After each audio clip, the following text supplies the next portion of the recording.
Hello, कैसे हैं आप लोग? आई होप कि आप लोग अच्छे होंगे। आपकी जो स्टडी चलेगी बहुत ही बेहतरीन चलेगी। तो आज के क्लास में बात करने वाले हैं क्लास 12 के केमिस्ट्री के मोस्ट इंपोर्टेंट ऑब्जेक्टिव क्वेश्चन, जो आपके फाइनल एग्जाम यानी 7 फरवरी के दिन के लिए काफी ज्यादा खास क्वेश्चन है। तो सारे क्वेश्चन को अच्छे तरीका से देखेंगे, क्योंकि जितना क्वेश्चन आपके बीच लाया गया ना, बहुत गैस क्वेश्चन करके लाया गया। तो कोई भी क्वेश्चन को न छोड़िएगा और सारे क्वेश्चन को अच्छे तरीका से देखने का कोशिश करेंगे, ठीक है ना। और पूरा जो क्वेश्चन होगा बाबू, ये मॉडल सेट पर आधारित होगा। जिस टाइप का क्वेश्चन आपके एग्जाम में आता ना, उसी पैटर्न के साथ ही इसमें क्वेश्चन है, ठीक है ना। तो आप अच्छे तरीके से देखिएगा, ठीक है ना। तो चलिएगा बिना टाइम का क्वेश्चन की तरह बात करते हैं। इससे पहले क्लास को तुम सब लाइक नहीं किया तो क्लास को लाइक कर देना और चैनल को सब्सक्राइब भी कर देना, ठीक है ना। और एक एक क्वेश्चन को अच्छे तरीके से देखने का कोशिश करना। चलो इसका आंसर बताओ क्या हो जाएगा बाबू। देख बाबू, कहा जा रहा है बीसीसी इकाई सेल में मुक्त खाली जगह का प्रतिशत होता है। बीसीसी इकाई सेल में खाली जगह कितना होता है? तो ये तो सारे बच्चे को होगा। भरल जो रहता है 68% रहता है और खाली जो रहता है कितना, 32% रहता है, ठीक है ना। यानी 32% इसका आंसर हो जाएगा, ऑप्शन ई हो जाएगा। समझ लो, 1 का क्या हो जाएगा, ऑप्शन ई हो जाएगा, याद रखना। चलो नेक्स्ट क्वेश्चन, इसका आंसर बताओ तो क्या हो जाएगा। ये भी क्वेश्चन हमने बतलाया था तुम सबको कि सटकी दोष के कारण ठोस का घनत्व जो होता है वो क्या हो जाता है। तो कहिएगा सर सटकी दोष के कारण ठोस का घनत्व घट जाता है, यानी ऑप्शन बी हो जाएगा। 2 का ऑप्शन बी हो जाएगा, याद रखिएगा, ठीक है। चलो नेक्स्ट क्वेश्चन, यहाँ 3 नंबर क्वेश्चन का आंसर जल्दी से करोगे, क्या हो जाएगा। देख बाबू, कहा जा रहा है निम्नलिखित में से कौन अक्रिस्टलीय ठोस है। कौन जो है अक्रिस्टलीय ठोस का उदाहरण है। कहिएगा सर क्वार्ज गिलास है ना, क्वार्ज गिलास यानी SiO2 है ना। SiO2 का क्वार्ज गिलास का सूत्र होता है, यानी ऑप्शन बी हो जाएगा, ठीक है बाबू। याद रखें, हम जितना क्वेश्चन तुम सबको बतला रहे बहुत इंपॉर्टेंट क्वेश्चन है, तो याद रखने का कोशिश करो तुम सब, ठीक है। लेकिन क्लास को लाइक करते चलना है, ठीक है ना। क्लास को लाइक करते रहना है इसमें। चलो नेक्स्ट क्वेश्चन, यहाँ जो है 4 नंबर क्वेश्चन में कहा जा रहा है निम्नलिखित में से कौन फेरी चुंबकीय पदार्थ है। कौन जो है फेरी चुंबकीय पदार्थ का उदाहरण है, जल्दी बतलाओ। कहिएगा सर फेरी चुंबकीय पदार्थ का उदाहरण जो है Fe3O4 है, ठीक है ना। Fe3O4 है, याद रखिएगा, ऑप्शन बी हो जाएगा। 4 का ऑप्शन जितने बच्चे बी लगा रहे हैं बिल्कुल सही हो जाएगा बाबू। आप लोग क्लास को जो है लाइक करते चलना, ठीक है बाबू। चलो इसका आंसर बतलाओ तो क्या हो जाएगा बबुआ। देख कहा जा रहा है किसी विलयन के सांद्रण को व्यक्त करने का कौन सा तापक्रम पर निर्भर नहीं करता है। कौन नहीं करता है, ताप पर निर्भर कौन नहीं करता है। तो कहिएगा सर हम जानते हैं कि ताप पर जो निर्भर नहीं करता है वो मललता होता है, यानी क्या हो जाएगा, ऑप्शन डी हो जाएगा। समझ लो ना, 5 का ऑप्शन डी हो जाएगा, याद रखिएगा, ठीक है। और ताप से स्वतंत्र कौन होता है, याद रखिएगा, मललता होता है, ठीक है ना। चलो नेक्स्ट क्वेश्चन, यहाँ जो है देखो बाबू, कहा जा रहा है कि विलयन के अनुसंख्य गुणधर्म का उदाहरण कौन है, जल्दी बतलाओ तो। विलयन के अनुसंख्य गुणधर्म का उदाहरण जो है क्वथनांक का उन्नयन हो जाएगा, ऑप्शन सी हो जाएगा। समझ लो, ऑप्शन सी हो जाएगा 6 का, याद रखिएगा, ठीक है। चलो नेक्स्ट क्वेश्चन के आंसर बतलाओ क्या हो जाएगा बाबू। इसका आंसर बतलाओ तो क्या हो जाएगा। देख बाबू, कहा जा रहा है हो समुद्र जल का परिसारक दाब लगभग होता है। समुद्र जल का परिसारक दाब लगभग जो होता है वो कितना होता है। कहिएगा सर हम जानते हैं 30 ATM होता है, ठीक है। और दाब का ऐसा मात्रक क्या होता है बबुआ, दाब का ATM, ठीक है, याद रखिएगा। परिसारक ताप का ऐसा मात्रक ATM होता है, याद रखना है। ये भी पूछा जा सकता है, तो घबराना नहीं है, ऑप्शन नहीं हो जाएगा, ठीक है। चलो नेक्स्ट क्वेश्चन बाबू, इसका आंसर बतलाओ तो क्या हो जाएगा। ये भी क्वेश्चन हमने तुम सबको काफी बार बतलाया है कि याद रखिएगा CaNO3 के होल 2 का वांठन गुणांक जो होता है 3 हो जाता है। शायद हमने 2 दिन पहले क्लास कराया था, उसमें हमने यह जो है क्वेश्चन को भी अच्छे तरीके से समझाया था। जो बच्चा देखा होगा समझ में आया होगा, ठीक है बाबू। चलो तो इसका ऑप्शन क्या हो जाएगा, सी हो जाएगा, ठीक है। चल बाबू, इसका आंसर बतलाओ तो क्या हो जाएगा। देख बाबू, कहा जा रहा है कि निम्नलिखित में से कौन विलयन के में विद्युत का संचालन करते हैं। कौन जो है विद्युत का जो है विलयन में जो है विद्युत का संचालन करते हैं, कौन करता है। आप कहिएगा सर हम जानते हैं विद्युत अपघट्ट करता है, बिल्कुल ऑप्शन ए हो जाएगा। 9 का ऑप्शन करेक्ट ए हो जाएगा, याद रखिएगा, ठीक है। चलो नेक्स्ट क्वेश्चन, यहाँ जो है 10 नंबर क्वेश्चन में देख बाबू क्या कहा जा रहा है। कहा जा रहा है ना गैल्वेनिक सेल में एनोड होता है। गैल्वेनिक सेल में एनोड क्या होता है। तो कहिएगा सर ऋणात्मक इलेक्ट्रोड होता है, यानी बबुआ ऑप्शन ए हो जाएगा। 10 का ऑप्शन जो बच्चे ए टिक कर रहे हैं बिल्कुल सही हो जाएगा। आप लोग अच्छे तरीका से देखो बाबू, क्योंकि हम जो है अच्छे तरीका से आपको बतलाने का कोशिश कर रहे हैं और आप अच्छे तरीका से समझिएगा सारे क्वेश्चन को, ठीक है। चलो नेक्स्ट क्वेश्चन, इसका आंसर बतलाना बाबू क्या हो जाएगा। देख बाबू, कहा जा रहा है कि विद्युत धारा जब किसी चालक में इलेक्ट्रॉनों के द्वारा प्रभावित होता है तो उस चालक को हम लोग क्या कहते हैं। तो उस चालक को हम लोग क्या कहते हैं, तो कहिएगा धात्विक चालक कहते हैं, बिल्कुल ऑप्शन ए हो जाएगा। 11 का ऑप्शन ए हो जाएगा, याद रखिएगा, ठीक है। चलो नेक्स्ट क्वेश्चन, यहाँ जो है 12 नंबर क्वेश्चन में कहा जा रहा है निम्नलिखित में से कौन द्वितीयक सेल है। कौन जो है द्वितीयक सेल का उदाहरण है, जल्दी से बतला दो क्या हो जाएगा। कि कौन जो है द्वितीयक सेल का उदाहरण है। कहिएगा सर लेड स्टोरेज बैटरी है, ऑप्शन बी हो जाएगा, समझ लो ना, याद रखिएगा ऑप्शन करेक्ट बी हो जाएगा, याद रखना है। चलो नेक्स्ट क्वेश्चन की तरफ बात करेंगे और इसका आंसर बतलाओ क्या हो जाएगा। देख बाबू कहा जा रहा है विशिष्ट प्रतिरोध की इकाई है, विशिष्ट प्रतिरोध की इकाई क्या होता है, तो कहिएगा सर विशिष्ट प्रतिरोध की इकाई जो होता है ना, याद रखिएगा क्या होता है, कहिएगा सर वो सेंटीमीटर होता है, ठीक है, ओम सेंटीमीटर होता है, यानी क्या हो जाएगा ऑप्शन सी हो जाएगा, समझ लो ऑप्शन क्या हो जाएगा सी हो जाएगा, क्योंकि ओम सेंटीमीटर ऑप्शन सी में ही दिया है, ऑप्शन सी हो जाएगा, ठीक है। बाबू आप लोग क्लास को लाइक करते रहो, जितने बच्चे देख रहे हो ना क्लास को लाइक करते रहना, इसमें कोताही ना करना है, ठीक है। चलो इसका आंसर बतलाओ तो बाबू क्या हो जाएगा। देख बाबू कहा जा रहा है कि विद्युत रासायनिक तुल्यांक का मात्रक है, विद्युत रासायनिक तुल्यांक का मात्रक जो है कौन है, पता है, कहेगा जी सर हमको पता है, विद्युत रासायनिक तुल्यांक का ऐसा मात्रक जो होता है या मात्रक जो होता है ग्राम प्रति कूलम होता है, यानी क्या हो जाएगा ऑप्शन सी हो जाएगा। 14 का ऑप्शन जो बच्चा सी कर रहा है ना बिल्कुल सही हो जाएगा बाबू, ठीक है ना, क्योंकि देखो सारे क्वेश्चन को याद रखना इसलिए जरूरी है क्योंकि आपका एग्जाम 7 फरवरी के दिन है, तो आप अच्छे तरीका से पढ़िएगा तब ना, तो आप अच्छे तरीका से पढ़िए सारे क्वेश्चन को, ठीक है ना। चलो इसका आंसर बतलाओ क्या हो जाएगा। देख बाबू कहा जा रहा है कि विलयन की चालकता समानुपाती होती है, विलयन की चालकता जो होता है किसके समानुपाती होता है, तो आयनों की संख्या के, बिल्कुल ऑप्शन बी हो जाएगा, 15 का ऑप्शन बी हो जाएगा, याद रखिएगा, ठीक है।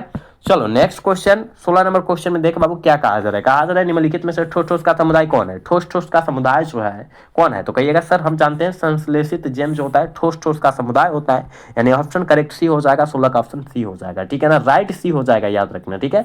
चलो इसका आंसर बतलाओ बाबू क्या हो जाएगा। देख बाबू कहा जा रहा है कि एंजाइम का मुख्य अवयव होता है, एंजाइम का मुख्य अवयव जो होता है वो कौन होता है, तो कहिएगा सर एंजाइम का मुख्य अवयव जो है हमको पता है वो कौन होता है, तो कहिएगा कौन सर, आप कहिएगा सर प्रोटीन होता है, बिल्कुल ऑप्शन ए हो जाएगा, ठीक है ना, 17 का ऑप्शन ए हो जाएगा, याद रखिएगा, ठीक।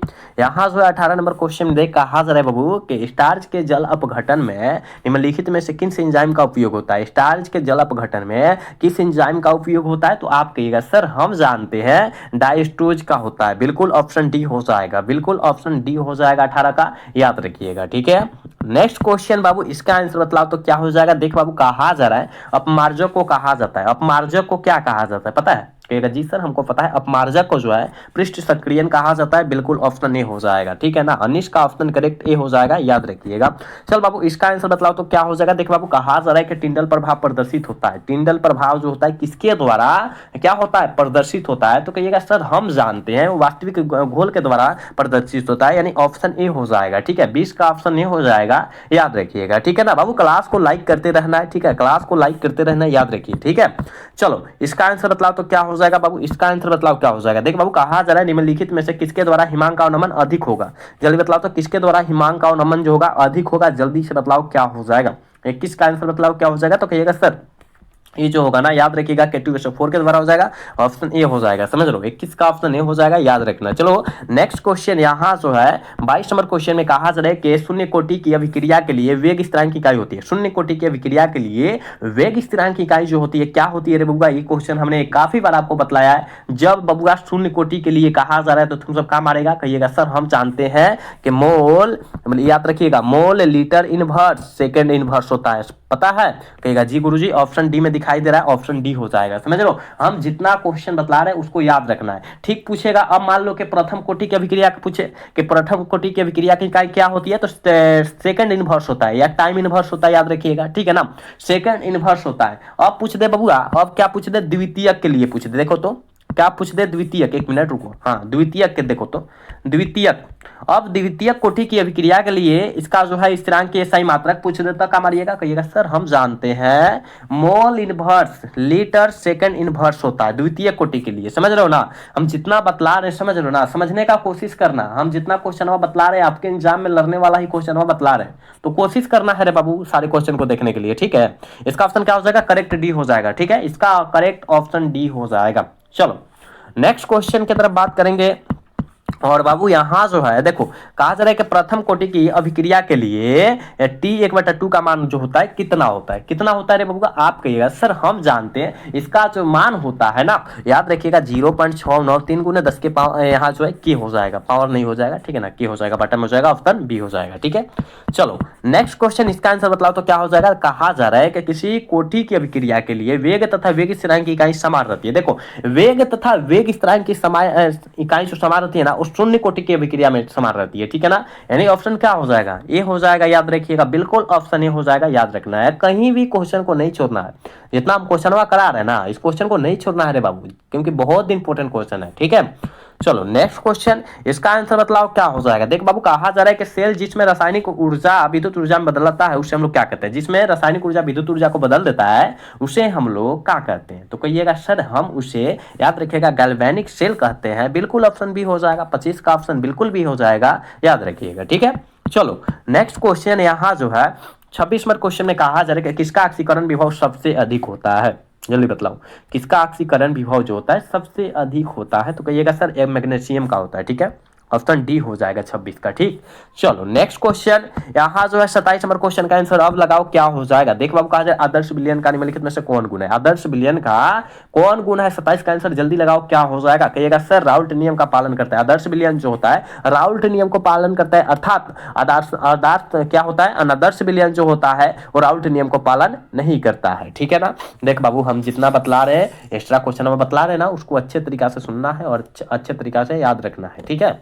चलो नेक्स्ट क्वेश्चन, यहां जो है 28 नंबर क्वेश्चन में कहा जा रहा है कि C6H6 कैसा पदार्थ है, C6H6 कैसा पदार्थ है। कहेगा ई सर हमको पता है ना, बतलाइएगा। प्रति क्या हो जाएगा, प्रति चुंबकीय पदार्थ का उदाहरण हो जाएगा, ठीक है ना। C6H6 जो होता है बेंजीन का सूत्र भी होता है, याद रखना है तुम सबको, ठीक है ना बबुआ। जितना बतला रहे ना रे बबुआ, सुन के याद हो जाएगा रे, सुन के, ठीक है। चल इसका आंसर बतलाओ तो बाबू क्या हो जाएगा। देख बाबू, कहा जा रहा है निम्नलिखित में से धातु सामान्य मुख्य कार्य के मुक्त अवस्था में पाया जाता है, सामान्य मुक्त अवस्था में क्या पाया जाता है पता है। कहेगा जी सर हमको पता है, ये जो होता है एल्युमिनियम क्या ये पाया जाता है, यानी क्या हो जाएगा, ऑप्शन बी हो जाएगा, ठीक है ना, याद रखिएगा। चलो नेक्स्ट क्वेश्चन, यहाँ जो है 30 नंबर क्वेश्चन में कहा जा रहा है निम्नलिखित में से किस धातु के निष्कर्षण के लिए साइनाइड विधि का उपयोग किया जाता है, सिल्वर, ठीक है ना, सिल्वर का जो होता है साइनाइड विधि का उपयोग किया जाता है। तो सिल्वर तो यहाँ नहीं दिया है, कहेगा सर सिल्वर नहीं दिया लेकिन दियल है, सिल्वर का संकेत एजी नहीं होता है। कहेगा हाँ सर अब पता लग गया, यानी ऑप्शन क्या हो जाएगा, बी हो जाएगा, 30 का, याद रखिएगा, ठीक है बाबू। क्लास को लाइक करते चलो, क्लास को लाइक करते चलो, इसमें कोताही नहीं करना। जितना हम लोग क्वेश्चन करा रहे हैं उतना जो है लाइक की संख्या भी होना चाहिए, समझ लो ना, उतना लाइक की संख्या भी होना चाहिए जितने बच्चे हो। चलो इसका आंसर मतलब क्या हो जाएगा, अयस्क में उपस्थित अशुद्धियों को क्या कहते हैं, अयस्क में उपस्थित अशुद्धियों को क्या कहते हैं। तो कहेगा अयस्क में उपस्थित अशुद्धियों को गैंग कहते हैं, और आपके एग्जाम में काफी बार यह क्वेश्चन आया है, तो आपको याद रखना है, तो रखना है, ठीक है। चलो इसका आंसर बतलाओ तो बाबू क्या हो जाएगा। देख बाबू, कहा जा रहा है हो निम्नलिखित में से वह लवण जो खनिज से सबसे कम ज्यादा होता है, सबसे कम ज्यादा पाया जाता है, कौन पाया जाता है, सबसे कम पाया जाता है, कौन पाया जाता है, खनिज में, है ना। तो आप कहिएगा सर हम जानते हैं, खनिज में कहा जाता है नाइट्रेट पाया जाता है, समझ रहे हो, कम, बहुत कम पाया जाता है, ऑप्शन डी हो जाएगा, ठीक है। चलो इसका आंसर बतलाओ क्या हो जाएगा बाबू। देख कहा जा रहा है गैलेना किसका एक्स होता है, देख तो कितना आसान क्वेश्चन है, गैलेना जो होता है किसका एक्स होता है। तो कहेगा सर पीबी का एक्स होता है, क्या होता है, पीवी का एक्स होता है, ऑप्शन बी हो जाएगा, समझ लो, ऑप्शन बी हो जाएगा 33 का, ठीक है। चल बाबू अगला क्वेश्चन, इसका आंसर बतलाओ क्या हो जाएगा। देख बाबू, कहा जा रहा है कि हुप के विधि के द्वारा निम्नलिखित में से किस धातु का शोधन किया जाता है, हुप के विधि के द्वारा किस धातु का शोधन किया जाता है पता है। कहेगा जी सर एल्युमिनियम का किया जाता है, समझ लो, ऑप्शन बी हो जाएगा बबुआ, ऑप्शन बी हो जाएगा। केवल देखते रहना है, केवल देखते रहना है, ठीक है ना, सारे क्वेश्चन को देख लेना है, उसके बाद लास्ट में बतला देना है कि कितना सही कर पा रहे हैं, कितना सही कर नहीं कर पा रहे हैं, ठीक है ना, ईमानदारी पूर्वक बतलाना तुम सब। चलो इसका आंसर बतलाओ क्या हो जाएगा बाबू। कहा जा रहा है हो कि निम्नलिखित में से जिंक का अयस्क नहीं है, जिंक का अयस्क जो है कौन नहीं है पता है। कहेगा सर जिंक का अयस्क, याद रखिएगा, बक्साइड नहीं है, ऑप्शन क्या हो जाएगा, डी हो जाएगा 35 का, ठीक है। चल यहाँ जो बाबू 36 नंबर क्वेश्चन में कहा जा रहा है निम्नलिखित में से कौन नाइट्रोजन का ऑक्साइड होने हंसने वाला गैस। देखो हंसाने वाला गैस का नाम बतला देना है, हंसाने वाला गैस का नाम बतलाना है, लाफिंग गैस जिसे कहते हैं पता है, लाफिंग गैस, देखो यहाँ दियल भी है, तो जल्दी बतलाओ क्या हो जाएगा। तो कहेगा सर हम जानते हैं हंसाने वाला गैस का जो नाम होता है नाइट्रस ऑक्साइड होता है, यानी क्या हो जाएगा, ऑप्शन डी बी हो जाएगा, समझ लो। चलो इसका आंसर बतलाओ क्या हो जाएगा बाबू। कहा जा रहा है कि आवर्त सारणी के ग्रुप 16 के सल्फर के अलावा पाए जाने वाला तत्व कौन है, सल्फर के यहाँ जो है 16 के अलावा पाए जाने वाला तत्व जो है कौन है, जल्दी बताओ। सल्फर में आवर्त सारणी ग्रुप में काथी में ग्रुप काम कर रहा है 16 में कहा जा रहा है, और सल्फर के अलावा पाए जाने वाला तत्व जो होता है वो कौन होता है, जल्दी बतलाओ। कहिएगा ऑक्सीजन, ऑक्सीजन होता है, क्या हो जाएगा, ऑप्शन ए हो जाएगा, ठीक है। चलो इसका आंसर बतलाओ। यहाँ नमक का सूत्र पूछ दिया सीधा, मतलब बहुत साधारण है ना, साधारण नमक का NaCl होता है, ठीक है, याद रखिएगा, ऑप्शन ए हो जाएगा। देखो इतना ही आसान क्वेश्चन आता है, ठीक है ना, इतना ही आसान क्वेश्चन आता है। अगर 2009 से 2025 वाला क्वेश्चन बैंक उठाकर देखोगे ना बाबू, तो उसमें मिल जाएगा, समझ लो ना। चलो देख बाबू, यहाँ जो है कहा जा रहा है कि आवर्त सारणी के ग्रुप एक के सभी तत्वों को जाना जाता है। आवर्त सारणी के ग्रुप एक के सभी तत्वों को क्या जाना जाता है, पता है? कहेगा जी गुरुजी हमको पता है, ये जो जाना जाता है क्षारीय धातु जाना जाता है। बिल्कुल ऑप्शन ए हो जाएगा 39 का, ठीक है। चलो नेक्स्ट क्वेश्चन, यहाँ जो है 40 नंबर क्वेश्चन में कहा जा रहा है कि नाइट्रिक अम्ल तैयार किया जाता है। नाइट्रिक अम्ल जो होता है किससे तैयार किया जाता है, जल्दी बतलाओ। 40 का आंसर क्या हो जाएगा, तो कहिएगा सर ओस्टवाल्ड विधि द्वारा किया जाता है। बिल्कुल ऑप्शन बी हो जाएगा। 40 का ऑप्शन जो बच्चा बी टिक कर रहा है बिल्कुल सही हो जाएगा, ठीक है ना। लेकिन बाबू क्लास को तुम सब लाइक नहीं कर रहे हो, क्लास को लाइक सब्सक्राइब करते चलना है, इसमें कोताही नहीं करना है तुम सबको, ठीक है ना। सारे बच्चे क्लास को लाइक सब्सक्राइब करते रहेंगे। चलो नेक्स्ट क्वेश्चन, इसका आंसर बतलाओ क्या हो जाएगा बाबू। कहा जा रहा है ओलियम H2SO4 के साथ कौन सा अवयव उपस्थित रहता है, कौन सा अवयव जो होता है बाबू उपस्थित रहता है, तो पता है ना, याद रखिएगा SO3 रहता है, समझ लो SO3 रहता है, यानी ऑप्शन बी हो जाएगा 41 का, ठीक है। चलो नेक्स्ट क्वेश्चन, यहाँ जो है 42 नंबर क्वेश्चन में कहा जा रहा है HCl की खोज की। HCl की खोज जो है किनके द्वारा किया गया था, यानी हाइड्रोक्लोरिक अम्ल का खोज जो है वो किस वैज्ञानिक के द्वारा किया गया था। कहेगा सर गलावेरन के द्वारा किया गया था, या ऑप्शन सी हो जाएगा, ठीक है, गलेवर है, ठीक है, गलेवर के द्वारा किया गया था। चलो इसका आंसर बतलाना क्या हो जाएगा। कहा जा रहा है बउआ कि गोटाखोर ऑक्सीजन के साथ मिलाकर ले जाया जाता है। क्या ले जाया जाता है, जल्दी बतलाओ। गोटाखोर कहा जा रहा है, और ये तो आपके एग्जाम के लिए काफी ज्यादा फायदेमंद है, याद रखिएगा हीलियम को ले जाया जाता है। बिल्कुल ऑप्शन बी हो जाएगा, समझ लो। 43 का ऑप्शन बाबू बी हो जाएगा, याद रखिएगा, ठीक। चलो नेक्स्ट क्वेश्चन, यहाँ जो है 44 नंबर क्वेश्चन में कहा जा रहा है बाबू कि फोटोग्राफिक फिल्म में प्लेट में किसका आवश्यक घटक होता है, किसका आवश्यक घटक होता है, जल्दी से 44 का आंसर बतला दो क्या हो जाएगा। तो याद रखिएगा उसका जो होता है AgBr का होता है, पता है एक मिनट, AgBr का होता है, ठीक है ना, इसका प्रयोग होता है। तो कहिएगा कहाँ दिया है, तो देखो तो सिल्वर ब्रोमाइड नहीं दिया है, GR को क्या कहते हैं, सिल्वर ब्रोमाइड कहते हैं, याद रखना ऑप्शन बी हो जाएगा, ठीक है ना। याद रखो हम जितना क्वेश्चन बतला रहे हैं, ठीक है। इसका आंसर बतलाओ तो क्या हो जाएगा। देखो बाबू कहा जा रहा है निम्नलिखित में से किसे मुद्रा धातु कहा जाता है, किसे जो है मुद्रा धातु कहा जाता है, तो याद रखना copper plus AU plus Ag plus AU है ना, याद रखना। कहीं दिया है देख तो बाबू, हाँ देखो ऑप्शन सी में दिया है, ऑप्शन सी हो जाएगा, समझ लो। 46 का ऑप्शन सी हो जाएगा, याद रखिएगा। जितना हम बतला रहे हो क्वेश्चन को केवल याद रखते जाओ, सब याद हो जाएगा, ठीक है। चलो यहाँ जो है इसका आंसर बतलाओ क्या हो जाएगा। देखो कहा जा रहा है किसका +2 ऑक्सीकरण अवस्था सबसे स्थिर होता है, किसका जो होता है +2 ऑक्सीकरण अवस्था सबसे स्थिर होता है, जल्दी बतलाओ। 46 का आंसर क्या हो जाएगा। कहिएगा सर हम जानते हैं, ये जो होता है ना PB का होता है, समझ लो PB का होता है, ऑप्शन डी हो जाएगा, ठीक है। चलो नेक्स्ट क्वेश्चन, यहाँ जो है कहा जा रहा है 47 नंबर क्वेश्चन में लोहे को जंग लगने से रोकने का सबसे अच्छा तरीका क्या है, अच्छा तरीका क्या है, तो कहिएगा 47 का ऑप्शन। सर 47 का ऑप्शन जो हो जाएगा हम जानते हैं, ये हो जाएगा क्या कि आयरन का कैथोड बनाकर उसे हम लोग रोक सकते हैं, अच्छा से तरीका से जो है जंग लगने से रोका जा सकता है, यानी ऑप्शन ये हो जाएगा ना 47 का। चलो बबुआ अगला क्वेश्चन 48 नंबर क्वेश्चन बहुत ज्यादा इंपॉर्टेंट है। कहा जा रहा है तांबा क्या है, जल्दी बतलाओ। तांबा जो है क्या है रे बबुआ, तो कहिएगा सर तांबा हमको पता है, तांबा जो है करेगा प्रतिक्रिया क्या है, प्रतिचुंबकीय पदार्थ है, यानी ऑप्शन ए हो जाएगा, समझ लो। 48 का ऑप्शन ए हो जाएगा, याद रखना है। चलो नेक्स्ट क्वेश्चन, यहाँ जो है 49 नंबर क्वेश्चन में कहा जा रहा है कि तत्व करेगा संक्रमण तत्व है। संक्रमण तत्व किसे कहते हैं पता है, कहिएगा जी गुरुजी संक्रमण तत्व जो होता है डी खंड के तत्व को कहा जाता है संक्रमण तत्व, यानी ऑप्शन सी हो जाएगा, ठीक है ना। 49 का ऑप्शन सी हो जाएगा, याद रखिएगा। नेक्स्ट क्वेश्चन, यहाँ जो है 50 नंबर क्वेश्चन है, और आज के क्लास के लास्ट क्वेश्चन ही है, क्योंकि हमने 50 क्वेश्चन ही आपके लिए लाए थे, ठीक है ना। लेकिन हम तो 70 क्वेश्चन लाए थे, लेकिन 50 क्वेश्चन ही कराएंगे रे बबुआ, ठीक है।